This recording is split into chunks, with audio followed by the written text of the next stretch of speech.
Vande Mataram radio Hindustan RJ Rajni लेकर आई है आपके लिए रेडियो कहानी कर्मों का लेखा जोखा।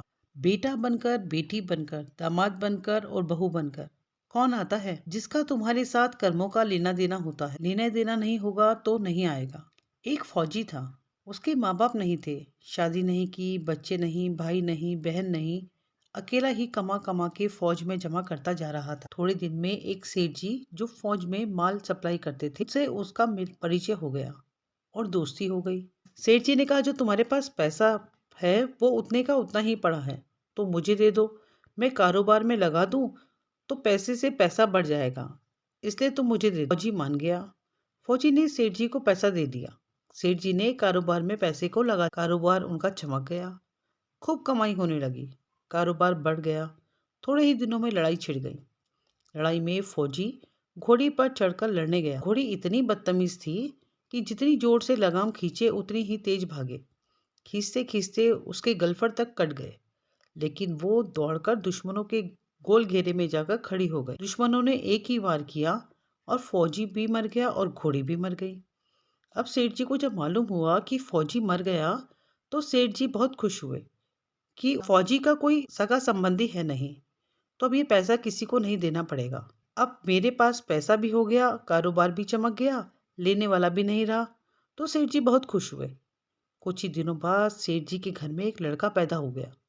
अब सेठ जी और खुश हो गए कि भगवान की बड़ी दया है, खूब पैसा भी हो गया, कारोबार भी हो गया, लड़का भी हो गया, लेने वाला भी मर गया। वो लड़का होशियार था, पढ़ने में समझदार था।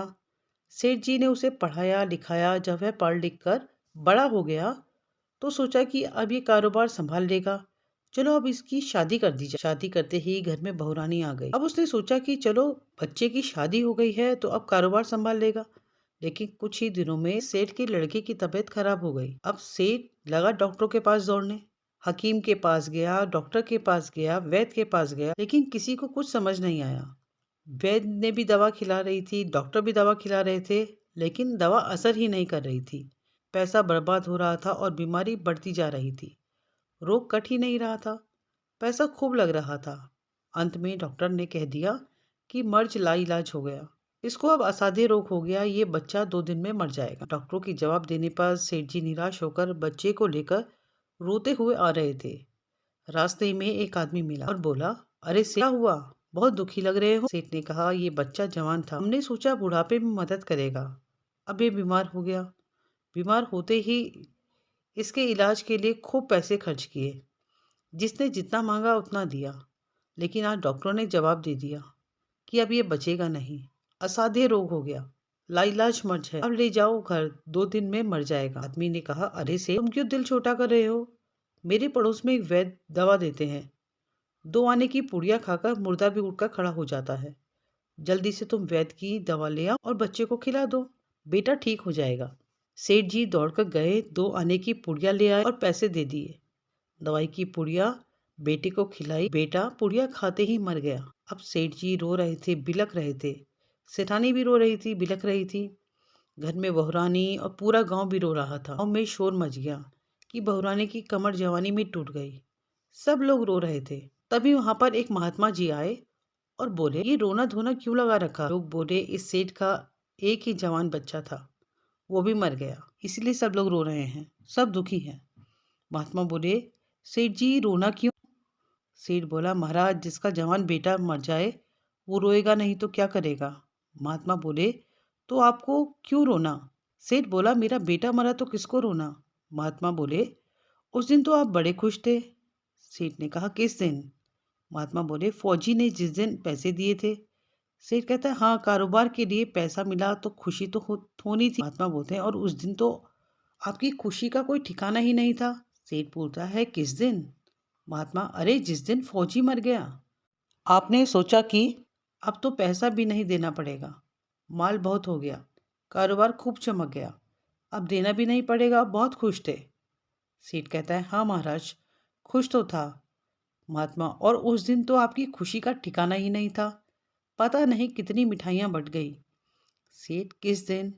महात्मा, अरे जिस दिन लड़का पैदा हुआ था। सेठ, महाराज लड़का पैदा होता है तो सब खुश होते हैं, मैं भी हो गया खुश, तो क्या बात? महात्मा कहते हैं, उस दिन तो खुशी से आपके पैर जमीन पर नहीं पड़ते थे। सेठ कहता है, किस दिन?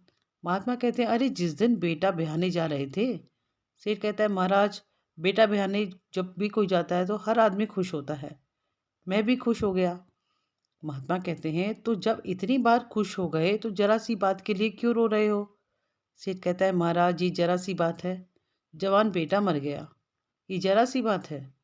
महात्मा बोलते हैं, अरे सेठ जी, वही फौजी पैसा लेने के लिए बेटा बनकर आ गया। पढ़ने में, लिखने में, खाने पहनने में और शौक में, श्रृंगार में जितना लगाना था लगाया। शादी ब्याह में सब लग गया और ब्याज दर ब्याज लगाकर डॉक्टरों को दिलवाया। अब जब 2 आने पैसे बच गए तो वो भी वैद्य जी को दिलवा दिए और पुड़िया खाकर चल दिया। अब कर्मों का लेना देना पूरा हुआ। सेठ जी ने कहा, हमारे साथ तो हमारे कर्मों का लेना देना था, चलो हमारे साथ तो जो हुआ सो हुआ। लेकिन वो जवान बहुरानी घर में रो रही है। जवानी में उसको धोखा देकर विधवा बनाकर चला गया। उसका क्या जुर्म था कि उसके साथ ऐसा गुनाह किया? महात्मा बोले, यह वही घोड़ी है जिसने जवानी में उसको धोखा दिया। इसने भी जवानी में उसको धोखा दिया। मित्रों, ये कहानी हम सभी की है। जो हमने बोया था वही हमें मिल रहा है। यानी कि जैसे कि हम कर्म करते हैं वही हमको भोगने पड़ते हैं। बने रहे हमारे साथ रेडियो हिंदुस्तान पर। सबको सिखाएं, पेड़ लगाएं, सबको सिखाएं, जल बचाएं।